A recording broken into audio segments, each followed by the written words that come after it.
Imagine you are standing on the surface of another world. The sky above you is a dull, burnt orange.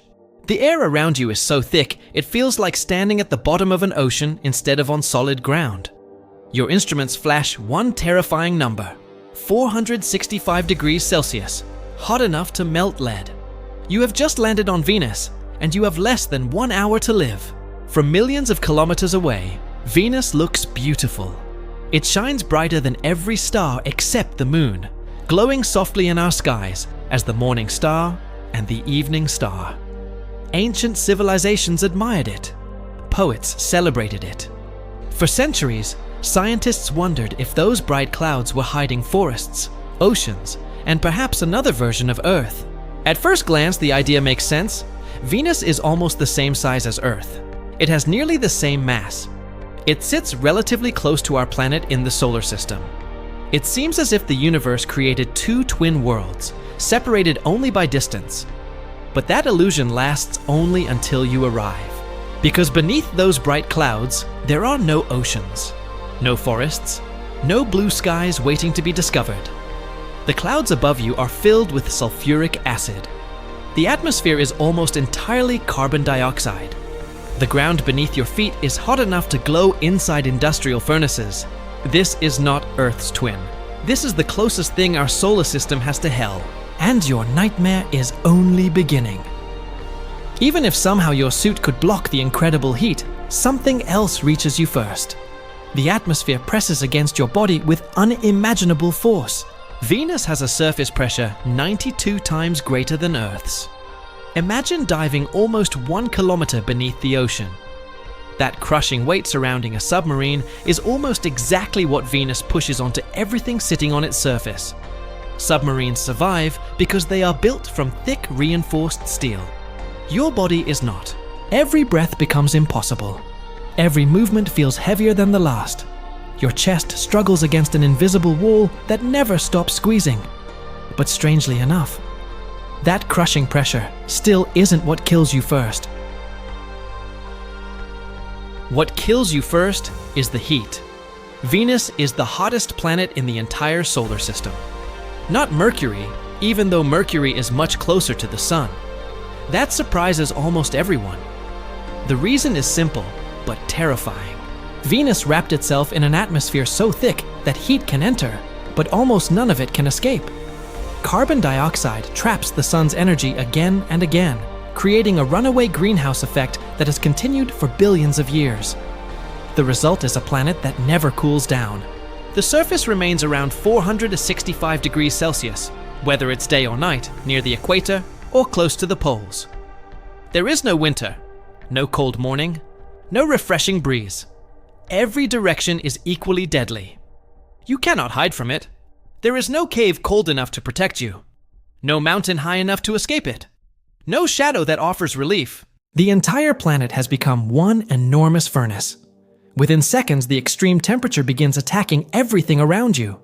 Metal equipment starts losing its strength. Electronics begin to fail. Seals and protective materials slowly soften under the relentless heat. If your skin were exposed, it would not simply burn. The intense temperature would begin cooking living tissue almost immediately. Every second you remain outside pushes your body closer to complete failure. This is why surviving on Venus has challenged even our greatest engineering achievements. During the 1970s and 1980s, the Soviet Union launched a series of spacecraft called the Venera missions. Against all expectations, several of them successfully landed on Venus. For the first time in history, humanity saw photographs taken directly from the surface of another planet. It was one of the greatest engineering accomplishments ever achieved. But the celebration never lasted long. One after another, the landers stopped transmitting. The combination of unbearable heat and crushing pressure destroyed machines built specifically to survive those conditions. The strongest performer was Venera 13. It survived for only 127 minutes, just over 2 hours. That was the absolute limit for a titanium spacecraft designed for one purpose alone. If a machine built from metal could only survive 2 hours, a human being made of flesh and bone would never come close. And as horrifying as that sounds, You still haven't seen the sky above you. Slowly, you force yourself to look up. Above your head stretches an endless blanket of pale yellow clouds. From far away, they look soft and harmless, almost beautiful. But that beauty is one of the greatest illusions in our solar system. Those clouds are not made of water. They are made of concentrated sulfuric acid. Miles above the surface, droplets of corrosive acid drift through the atmosphere, forming thick cloud layers that completely hide the world below. Sunlight barely reaches the ground, leaving the landscape in a permanent orange twilight. Higher in the atmosphere, powerful winds race around the entire planet at speeds of hundreds of kilometers per hour. Some complete a full trip around Venus in only a few Earth days, even though the planet itself rotates incredibly slowly. Closer to the surface, the air becomes so dense that the winds move differently. They feel less like air and more like thick syrup pushing against everything in their path. Imagine trying to walk while surrounded by an invisible liquid. Every step becomes a struggle. If you were somehow suspended inside those upper clouds instead of standing on the ground, the danger would only change, not disappear. The sulfuric acid would attack exposed materials almost immediately. Anything organic would begin breaking down through chemical corrosion. It would not feel like fire. It would be something far worse. Your environment itself would be dissolving you. And yet, hidden inside this deadly layer, scientists have proposed one of the strangest ideas in planetary science. Could something actually be alive up there? Not on the surface. Never on the surface, but floating high inside the clouds, where temperatures and pressure become surprisingly similar to those on Earth. It sounds impossible. Yet some researchers have suggested that microscopic organisms could, in theory, survive within tiny droplets suspended in the atmosphere. No evidence has confirmed this idea, and it remains one of the most debated questions in planetary science. If life exists anywhere on Venus, it would not welcome humans. It would exist in a place where we could barely survive long enough to search for it. There is no safe version of Venus, not the burning ground beneath your feet, not the poisonous sky above your head, not the atmosphere in between. Every layer of this planet has been shaped into an environment where human life simply does not belong. But Venus has one final trick, because before it destroys you, it convinces you that everything is normal. The first thing you notice is your weight. It feels familiar. Unlike the Moon, where every step becomes a slow motion leap, or Jupiter, where you would be crushed long before reaching solid ground, Venus lets you stand almost exactly as you would on Earth. Its gravity is about 90% of Earth's. Your muscles don't feel strange. Your balance doesn't change. For a brief moment, your brain relaxes. This place almost feels like home. And that is exactly what makes Venus so terrifying. The gravity is one of the only things that doesn't try to kill you immediately. Everything else does. The familiar feeling tricks your instincts into believing this world might somehow be survivable. It isn't. Then there's time itself. On Earth, a day lasts 24 hours. The sun rises, crosses the sky, and disappears below the horizon. Your entire life is built around that rhythm. Venus ignores it completely. One full rotation of Venus takes about 243 Earth days. But here's the impossible part. Venus completes an entire orbit around the Sun in only about 225 Earth days. That means a single day on Venus is actually longer than its entire year. Imagine celebrating New Year's Day before yesterday has even ended. And the strangeness doesn't stop there. Almost every planet in the solar system spins in the same general direction. Venus does the opposite. It rotates backward. If you could survive long enough to watch the sun move across the sky, something no human ever will, you would see it rise in the west and set in the east. Scientists still aren't completely sure why this happened. Some believe a colossal collision early in the solar system flipped the planet over. Others suggest billions of years of atmospheric forces slowly altered its rotation.